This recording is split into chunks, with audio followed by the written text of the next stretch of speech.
Hello दोस्तों, KSFM Hindi stories and poem पर आपका हार्दिक अभिनंदन है। तो आज मैं आपके लिए एक कहानी लेकर आया हूँ।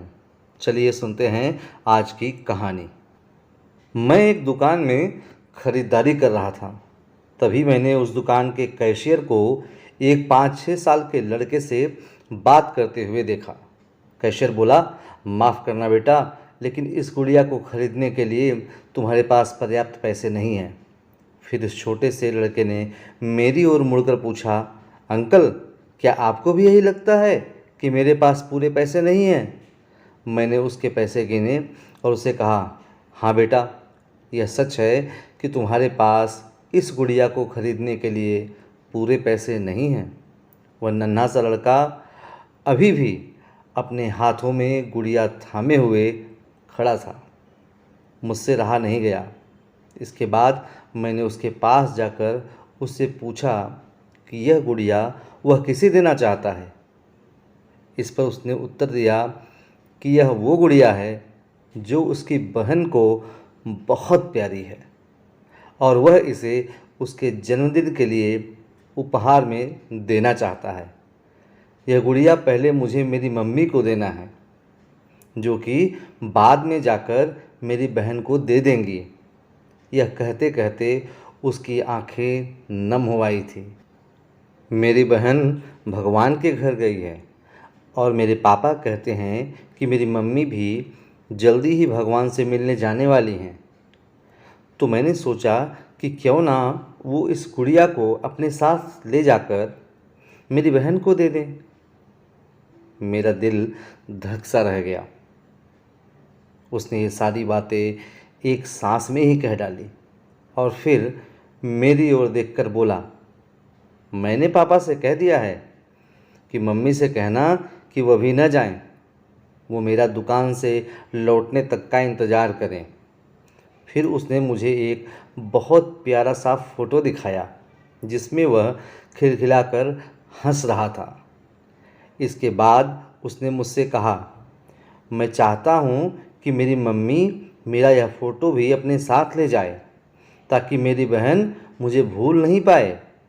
मैं अपनी मम्मी से बहुत प्यार करता हूँ और मुझे नहीं लगता कि वो मुझे ऐसे छोड़ने के लिए राज़ी होंगी, पर पापा कहते हैं कि उन्हें मेरी छोटी बहन के साथ रहने के लिए जाना ही पड़ेगा।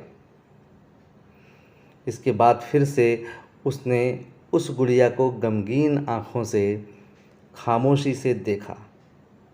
मेरे हाथ जल्दी से अपने पर्स तक पहुँचे और मैंने उससे कहा, चलो एक बार और गिनती करके देखते हैं कि तुम्हारे पास गुड़िया के लिए पर्याप्त पैसे हैं या नहीं। उसने कहा, ठीक है, पर मुझे लगता है कि मेरे पास पूरे पैसे हैं। इसके बाद मैंने उससे नज़रें बचाकर कुछ पैसे उसमें जोड़ दिए और फिर हमने उन्हें गिनना शुरू किया। ये पैसे उसकी गुड़िया के लिए काफ़ी थे। यही नहीं, कुछ पैसे अतिरिक्त बच भी गए। नन्हे से लड़के ने कहा, भगवान का लाख लाख शुक्र है मुझे इतने सारे पैसे देने के लिए। फिर उसने मेरी ओर देखकर कहा कि मैंने कल रात सोने से पहले भगवान से प्रार्थना की थी कि मुझे इस गुड़िया को खरीदने के लिए पैसे दे देना ताकि मम्मी इसे मेरी बहन को दे सकें, और भगवान ने मेरी बात सुन ली।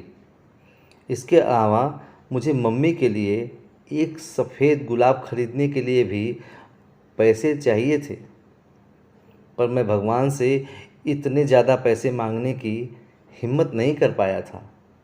पर भगवान ने तो मुझे इतने पैसे दे दिए हैं कि अब मैं गुड़िया के साथ साथ एक सफ़ेद गुलाब भी खरीद सकता हूँ। मेरी मम्मी को सफ़ेद गुलाब बहुत पसंद है। फिर हम वहाँ से निकल गए। मैं अपने दिमाग से उस छोटे से लड़के को निकाल नहीं पा रहा था।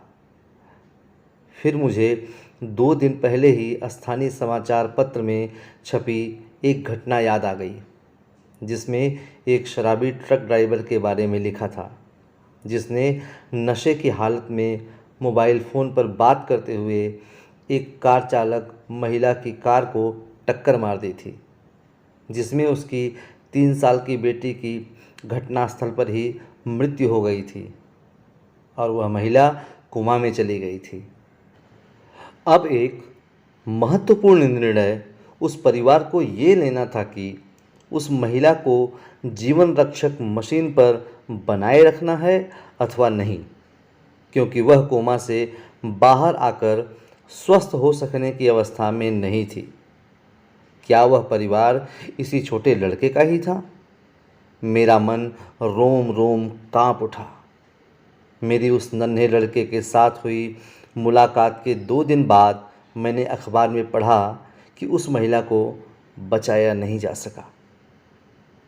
मैं अपने आप को रोक नहीं सका और अखबार में दिए गए पते पर जा पहुंचा, जहां उस महिला को अंतिम दर्शन के लिए रखा गया था। वह महिला श्वेत धवल कपड़ों में थी, अपने हाथ में एक सफ़ेद गुलाब और उस छोटे से लड़के का वह फ़ोटो लिए हुए थी और उसके सीने पर रखी हुई थी वही गुड़िया। मेरी आंखें नम हो गई। मैं नम आंखें लेकर वहाँ से लौट आया। उस नन्हे से लड़के का अपनी माँ और उसकी बहन के लिए जो प्यार था वह शब्दों में बयान करना मुश्किल है। और ऐसे में एक शराबी चालक ने अपनी घोर लापरवाही से क्षण भर में उस लड़के से उसका सब कुछ छीन लिया था। इस कहानी से सिर्फ और सिर्फ एक पैगाम देना चाहता हूँ, कृपया कभी भी शराब पीकर और मोबाइल पर बात करते समय वाहन ना चलाएं।